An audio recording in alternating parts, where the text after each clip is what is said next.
The film opens with Heller fixing his damaged plane. His wife, Sarah, approaches and urges him to come inside. Heller prepares her a cup of coffee, and Sarah informs him she must travel to London for 5 days for work. Heller is displeased but walks her to the car to say goodbye. He then drives to his job as a CIA analyst. At work, he chats with a colleague named the Bear, who asks for help with his computer. Heller, a genius with an IQ of 170, agrees to assist.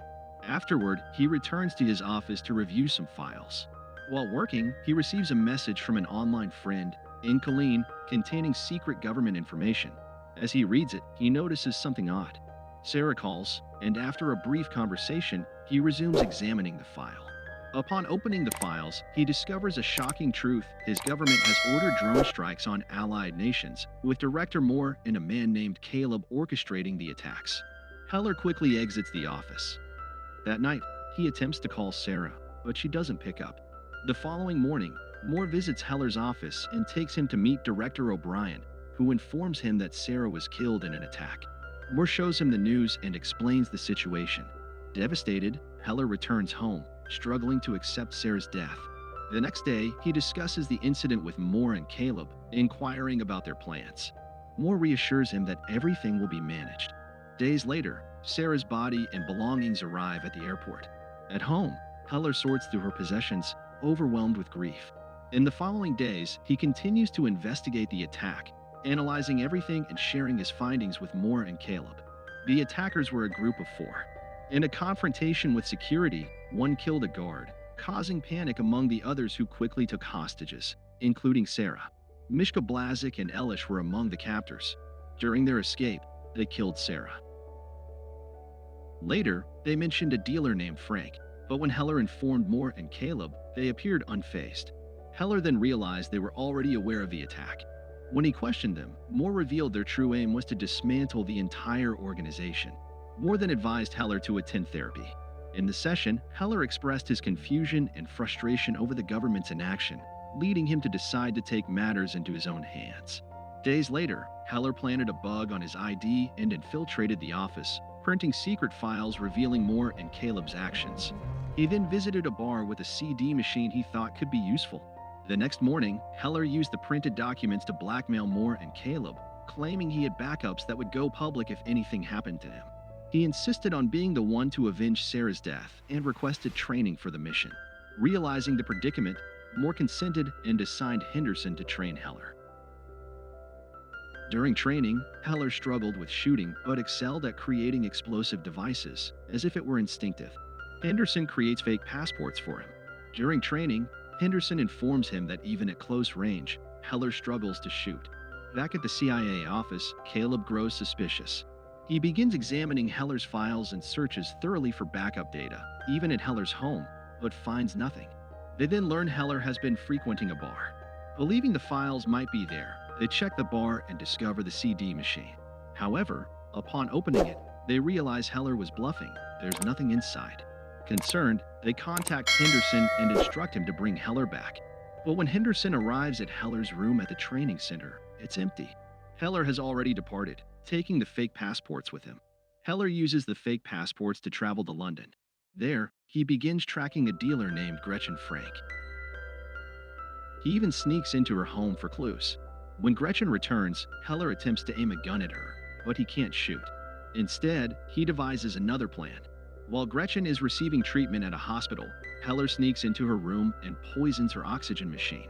But she awakens, escapes the chamber, and fights Heller before fleeing into the street. There, she is struck by a car and dies. Heller seizes her phone and quickly departs. He then gathers his belongings and travels to France. One night at a bar, he notices someone tailing him. It's Henderson. Heller attempts to flee, but Henderson catches up. Heller creates a diversion and speaks with Henderson. Henderson tells him he can't alter the past. During their conversation, Heller uses the distraction to escape. The following morning, Heller messages his anonymous online friend for assistance. He then flies to Istanbul to meet his friend Inquiline. Together, they head to her safe house and begin tracking the killers. Director O'Brien begins to suspect that Moore is up to something behind her back. She questions him, but Moore denies any wrongdoing and claims to fully support her. As he departs, O'Brien realizes Moore sent Henderson to train Heller, prompting her to launch an investigation. Meanwhile, at the safe house, Heller and Inqueline discover that one of the killers is in Madrid. Heller travels there and learns the killer enjoys swimming alone in a glass sky pool. He constructs a device to shatter the pool's glass. The next day, Heller confronts the killer, demanding the name of the person involved in Sarah's death, but the killer remains silent. Heller activates the device, causing the glass to break, and the killer falls into the water, dying on impact. Inqueline discovers that Henderson is tracking Heller and quickly alerts him. Heller runs, but just as Henderson is about to catch him, another CIA agent, sent by Director O'Brien, intervenes and halts Henderson. A serious fight ensues between the two agents, and eventually, other CIA agents arrive and shoot Henderson. Heller wants to assist Henderson, but Inqueline urges him to keep moving. Meanwhile, at the CIA office, Director O'Brien inquires about Heller with Moore. Moore lies, claiming ignorance, and then leaves. Later, O'Brien reviews the surveillance footage from Madrid and sees something that suggests Inqueline may be aiding Heller. Consequently, the CIA begins tracking Inqueline and discovers she is in Istanbul, prompting them to contact the embassy there. That night, while Heller and Inqueline sleep, CIA agents surround their safe house. They wake up and flee quickly, jumping into a car to escape. During the chase, Inqueline is shot and killed instantly. Heartbroken, Heller drives on, kissing her goodbye. Days later, Heller receives a message through Frank's contact about an arms deal and agrees to supply weapons. He uploads his face into software that can replicate his appearance, unaware that the CIA believes he's in Berlin due to this trick and sends agents there. Meanwhile, Heller sets a trap for one of the killers using a bomb that detonates if anyone moves away. When the killer is caught, Heller interrogates him and learns their leader is always on a ship. Heller takes the killer's phone and leaves, but the killer accidentally moves and is killed by the bomb. Simultaneously, the CIA realizes they were tracking the wrong person and halts their search for Heller. Heller heads to a port near the Baltic Sea, observing illegal deals around a large ship. While tracking, he unexpectedly encounters the Bear, an old coworker also on the run. They converse, and Bear offers his help. A few days later, Heller watches a deal from afar, but the dealers spot him, knock him out, and take him to their boss, Slater. That night, Heller is brought onto Slater's ship to confront him about the deals with Moore and Caleb.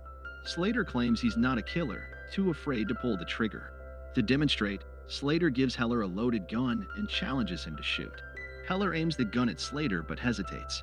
Then, unexpectedly, the ship begins to steer itself. Slater becomes anxious and attempts to regain control, but Heller calmly reveals that he hacked the ship, directing it into Finnish waters. He also mentions that he has already alerted Interpol and the Finnish Navy. Soon after, Slater and his crew are apprehended. Ultimately, Moore and Caleb are also arrested for their actions. Heller achieves justice for his wife and finds closure. In the final moments, he encounters Henderson again, who is surprisingly still alive. Heller then takes one last flight in the small plane Sarah had given him, feeling a renewed connection to her.